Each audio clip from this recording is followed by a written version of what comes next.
Senator Blunt.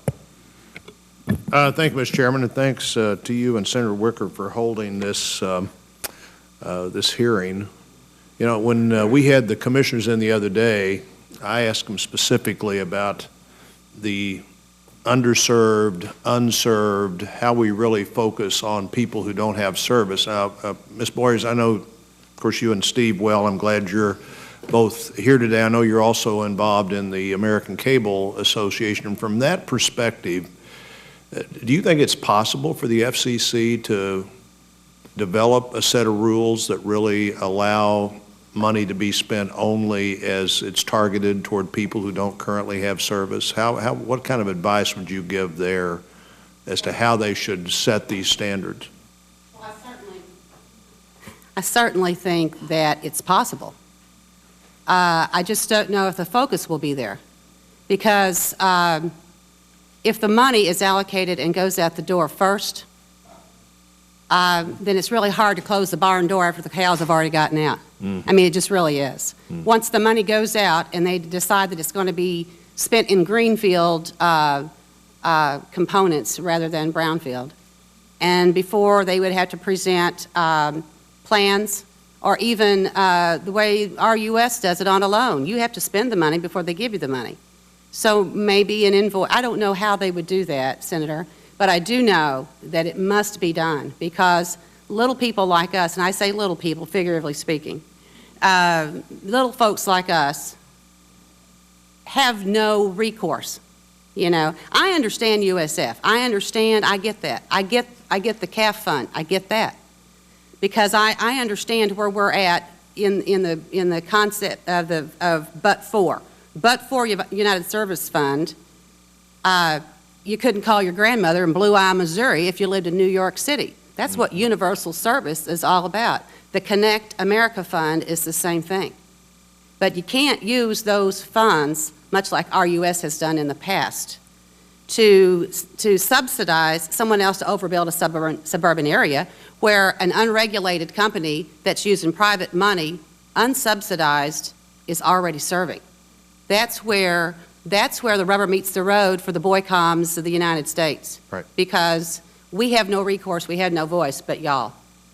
Thank you. Thank you all. Thank you for that comment. Ms. Davis and Mr. Carlson, both, you know, we really haven't had any build out in Missouri based on the USF reform order.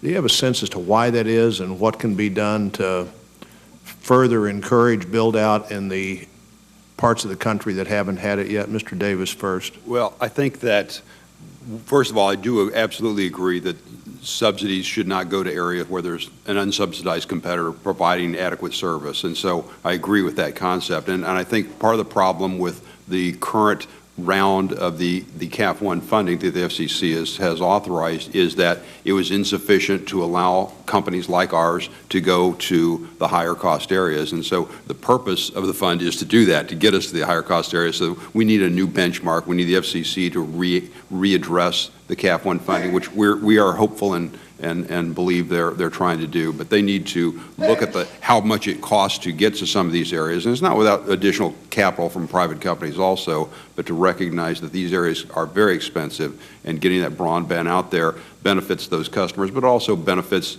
everybody across the country to have everyone engaged in the digital economy. Yeah. Mr. Carlson? Yes. So in the wireless world, the way the FCC has organized the new mobility fund, which is the one that did not provide funding for Missouri, is that fund is targeted at those highway miles that are the least expensive to serve, that have not yet been covered by good service. So it has a very specific targeting, and the amount of the fund being only $300 million compared to $1.2 billion per year of funding under the prior Universal Service Program for wireless meant that the fund availability was much, much smaller.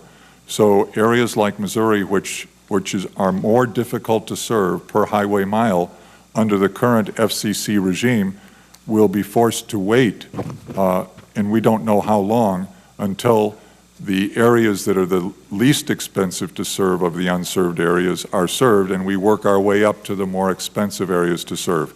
This was not one of our ideas as a company. We wanted to continue with a system which allocated funds based on all areas that had high costs, which would have covered states like your own, sir, states like New Hampshire and other states, but this is what the FCC currently has decided to do. We would recommend that more funding be provided for mobility and that the FCC take a new look at this method of funding that only targets the least expensive areas to serve. Right.